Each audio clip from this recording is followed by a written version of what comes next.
Si Arnold ang ikapitong prinsipe ng imperyo ng Adrasia, ngunit ginugugol niya ang karamihan ng kanyang oras na nagpapanggap na isang adventurer sa kanayunan dahil ayaw niya ang buhay prinsipe. Ngunit isang araw, bigla siyang tinawag pabalik ng butler ng pamilya, si Sebas, at ipinaalam na namatay si General Dominic. Agad na nakakuha ito ng atensyon ni Arnold, kaya tinanong niya si Sebas kung sa tingin niya ay isang pagpatay ito. Sabi ni Sebas, hindi siya sigurado dahil kakaunti pa lang ang impormasyon tungkol dito, pero sa tingin niya ay may nagplano nito dahil hindi naman gaanong pinagsisikapan ang paghahanap sa salarin. Plano ni Arnold na bumalik upang tingnan ang mga bagay-bagay para sa kanyang sarili, ngunit bago iyon, mayroon pa siyang isang misyon na kailangang tapusin dito. Kaya't sinuot niya ang kanyang kasuotan ng adventurer at bumaba upang patayin ang Minotaur na kanyang hinahanap. Karaniwan, gusto niyang mag-enjoy ng kaunti pa sa kanyang mga laban, pero dahil nagmamadali siya ngayon, nagpasya siyang tapusin ito ng mabilis. Kaya't tinamaan niya ang Minotaur ng isang anti-gravity spell, at habang ito ay lumulutang ng walang kontrol sa hangin, sinundan ito ni Arnold ng 3 spell ng sabay-sabay, na agad itong pinatay. Makaraan ng kaunti, pumunta si Arnold sa guild upang iulat ang tagumpay ng kanyang misyon, at bilang patunay, dala niya ang pangil ng Minotaur. Ang ibang mga patron ng guild ay lahat namang hana nagawa niyang talunin ang isang Minotaur mag-isa, ngunit ang receptionist ay tila hindi nagulat dahil inaasahan na ito mula sa isa sa 5 SS-class adventurers ng imperyo. Pagkatapos, naglagay si Arnold ng ilang gintong barya sa counter at sinabi niyang bibili siya ng inumin para sa lahat doon, kasama na ang receptionist, at bilang kapalit, nais niyang bigyan siya ng pinakamataas na prioridad sa susunod. Mayroong isang mataas na antas ng misyon na available, isang kahilingan na masaya ang lahat na pagtulungan. Kapag natapos na ang kanyang mga gawain sa guild,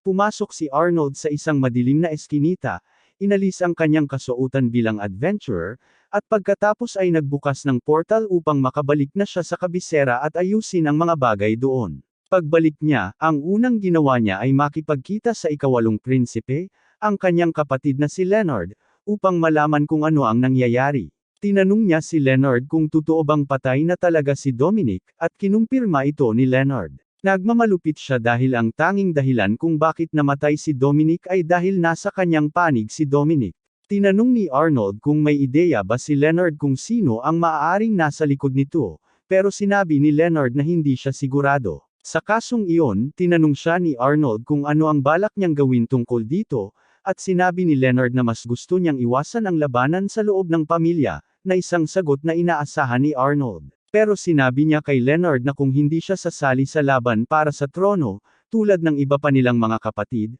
magiging target siya ng iba hanggang sa tuluyan nilang mapuksa ang kanyang pangkat. At kasama na rito sina Arnold at ang kanilang ina. Naiintindihan ni Leonard ang punto ni Arnold, kaya humingi siya ng tawad sa pagiging pabago-bago ng isip hanggang ngayon at ipinahayag na opisyal na siyang sasali sa laban para sa trono. Masaya si Arnold nang marinig ito at tiniyak kay Leonard na tutulungan siya sa bawat hakbang, at ang kanilang unang gagawin ay bumuo ng isang malakas na puwersang pandigma upang walang sinuman ang makapagbanta sa buhay ni Leonard. Para doon, sinabi ni Arnold na lalabas siya upang mag-recruit ng mga kaalyado, pero sinabi niya kay Leonard na huwag masyadong umasa dahil halos lahat ng makapangyarihang maharlika ay kaalyado na ng ibang mga pangkat. Sabi ni Leonard na nauunawaan niya at pinasalamatan si Arnold sa kanyang tulong, pero sa totoo lang, iniisip ni Leonard na mas bagay si Arnold bilang isang kandidato para sa imperyo dahil mas may kakayahan siya kaysa kay Leonard. Pero agad na pinigilan ni Arnold ang ideyang iyon,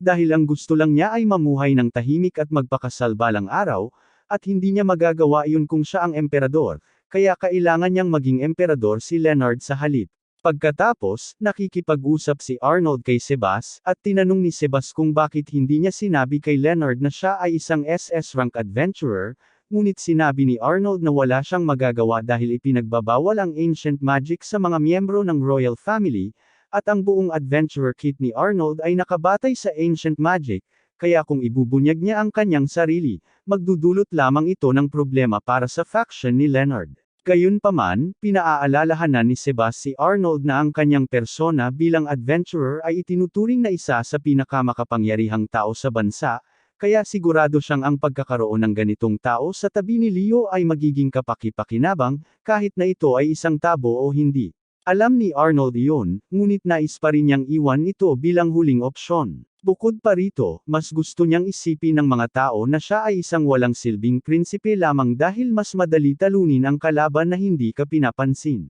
Tinanong niya si Sebas kung may mga maharlikang sambahayan pa bang hindi pa pumapanig sa ibang mga pangkat, at sinabi ni Sebas na mayroon lamang isa, ang pamilyang Kleinert. Nagulat si Arnold nang marinig ito dahil ang Kleinerts ay isang malaking sambahayan, kaya't nagtataka siya kung bakit hindi pa sila pumapabor sa anumang pangkat. Alam niyang may dahilan para dito, kaya tinanong niya si Sebas kung may alam siyang detalye, at sinabi ni Sebas na ang kanilang teritoryo ay kasalukuyang nahaharap sa isang pagsalakay ng mga mahiwagang halimaw, at wala pa silang oras para malutas ang isyu, kaya wala pa silang panahon para makialam sa laban ng pagpili ng hari. Iniisip ni Arnold na magandang ideya kung pupunta siya roon suot ang kanyang kasuotang adventurer upang ayusin ang kanilang problema at sabihin na si Leonard ang nagpadala sa kanya, upang mapasalamat sila sa kanya. Binalaan siya ni Sebas na ang ganitong plano ay magdudulot ng pag-aalinlangan sa mga Kleinert kay Leonard dahil maaaring matakot sila sa katotohanan na may kakayahan siyang mag-deploy ng isang SS rank na adventurer.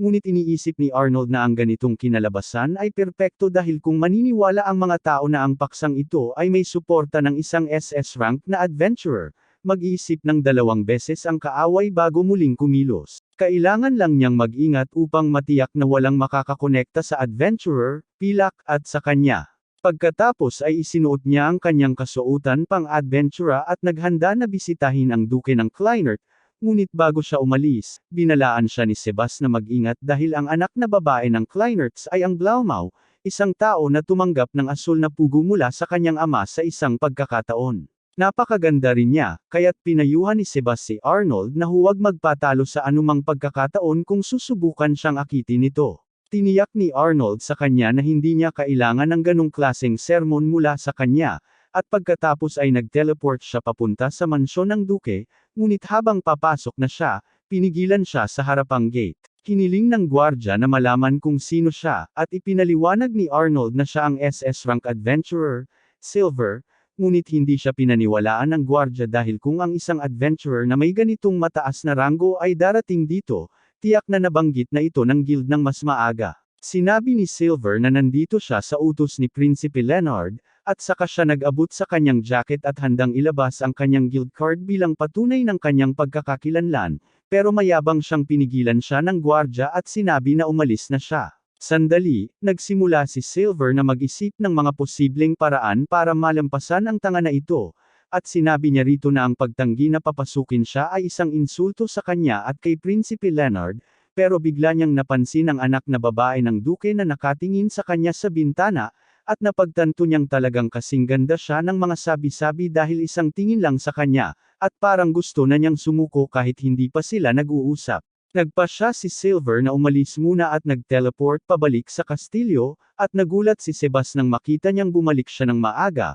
pero ipinaliwanag niya na nagbago ang mga plano, kaya ngayon, sa halip na si Silver ang bumisita sa kanila, si Arnold na ang gagawa nito. At dahil ang bantay na iyon ay bastos na tumangging papasukin si Silver kahit naroon siya upang tumulong, ngayon ay mayroon ng lahat ng kapangyarihan si Arnold upang pilitin ang duke na makipagkasundo. Inabot ni Arnold ng mga 5 araw para makarating sa Kleinert Domain dahil hindi niya maaring ipaalam sa mga tao na kaya niyang mag-teleport, at pagdating niya, agad siyang nakipagkita sa duke. Sinabi ng duke na masaya siyang makita muli si Arnold dahil ang huli nilang pagkikita ay noong siya ay 10 taong gulang pa lamang, at tinanong kung ano ang dahilan ng pagbisita nito sa kanyang nasasakupan ngayon, kaya't sinabi ni Arnold na narito siya upang kolektahin ang kabayaran. Tinanong siya ng duke kung ano ang sinasabi niya, pero sumigaw si Arnold at sinabi na huwag magpanggap na hindi alam dahil si Prince Leo, sa kabutihan ng kanyang puso, ay narinig ang tungkol sa pagsalakay ng mga halimaw sa teritoryo ng duke at nagpasya na humingi ng tulong kay Silver,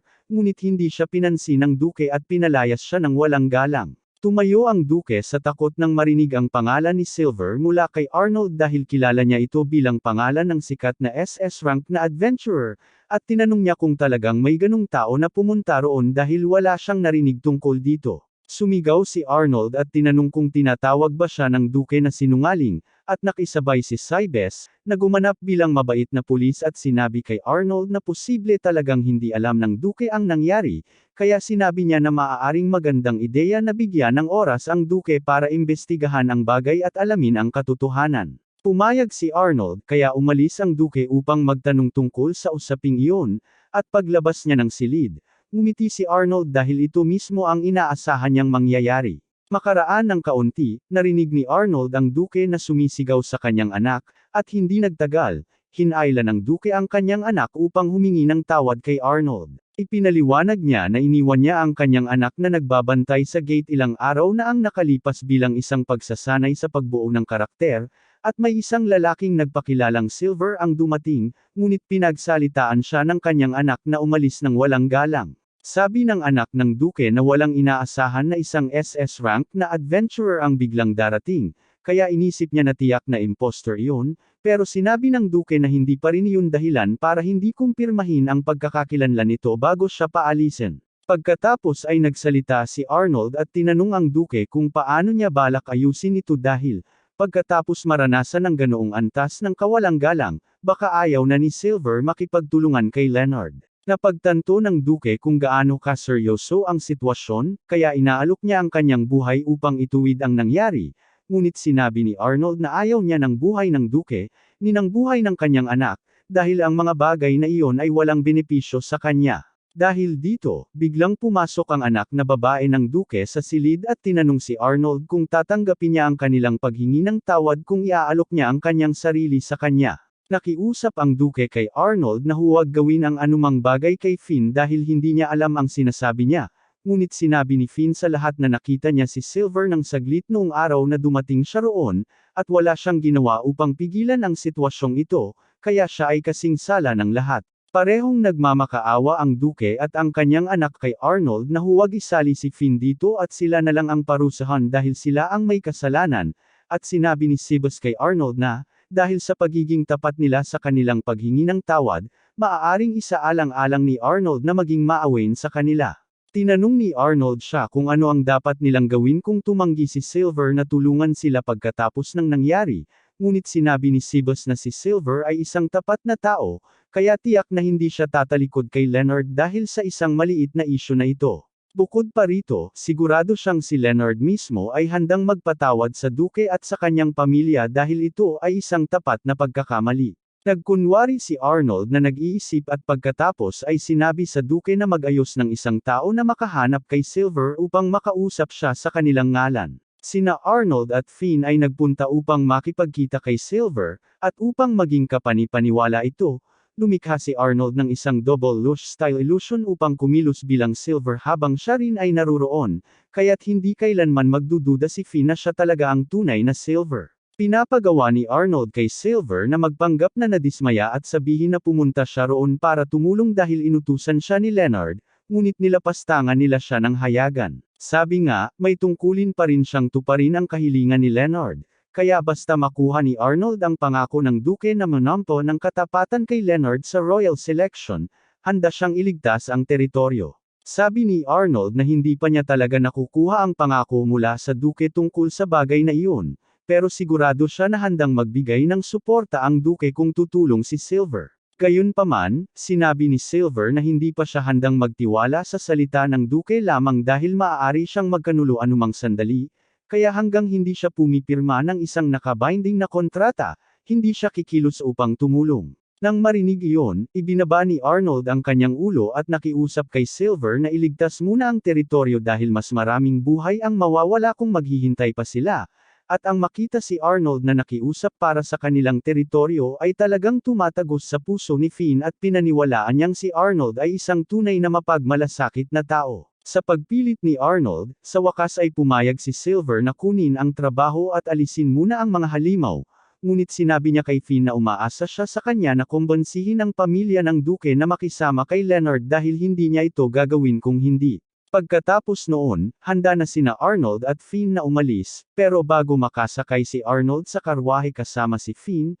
Sinabi ni Sibas na humanga siya sa katotohanang nakagawa siya ng isang mahiwagang ilusyon upang gumanap bilang Silver dahil wala pa siyang nakita na katulad nito dati, at ang pag-arte ni Arnold noon ay napakahusay din dahil halos naniwala si Sibas na totoo ang buong sitwasyon. Makaraan ng kaunti, dumating si Arnold sa bahagi ng nasasakupan kung saan pinakamalakas ang pagdami ng slime, at bagaman ang bawat individual na slime ay maaaring hindi gaanong mapanganib, kapag ganito karami sila sa isang lugar, nagiging talagang delikado ito. Isang pangkat ng mga adventurer na binubuo ng 2 A-rank at 4 na B-rank ang naipadala na upang tumulong sa pag-aayos ng sitwasyon, ngunit kulang sila sa lakas ng apoy na kinakailangan upang sirain ang ina slime na naglilikha ng lahat ng mga mas maliliit na slime na ito. Ayaw maging bastos ni Silver, kaya't tinanong niya sila kung handa silang magpatalo at hayaan siya na ang humawak sa misyon na ito. Nakilala siya ng leader ng grupo bilang isang SS rank na adventurer, kaya't sinabi nitong magpatuloy na siya dahil wala sa kanila ang sapat na lakas para gawin ito. Ang leader ay medyo nababahala sa kung gaano siya kaina at walang kapangyarihan na ayusin ang sitwasyon doon, ngunit sinisiguro ni Silver na hindi walang silbi ang kanyang presensya dahil kung hindi naroon siya at ang kanyang koponan, mas lalala pa sana ang pagkalat ng salot. Humarap si Silver sa direksyon ng ina slime, itinaas ang kanyang kamay, at nagbato ng isang sinaunang spell na Sum-Ire sa lahat sa direksyong iyon, kasama na ang ina slime. Pagkatapos, humarap siya muli sa grupo at sinabi sa kanila na maaari nilang akuan ang kredito para dito kung gusto nila dahil hindi naman siya interesado sa buong kaluwalhatian, at pagkatapos noon, nag-teleport siya pabalik sa kanyang silid. Inalis niya ang kanyang maskara upang makapagpahinga na siya, ngunit hindi niya alam na si Fina ay talagang pumunta sa kanyang kwarto upang hanapin siya, kaya nakita niyang inaalis niya ang kanyang kasuotan at napagtanto na siya si Silver.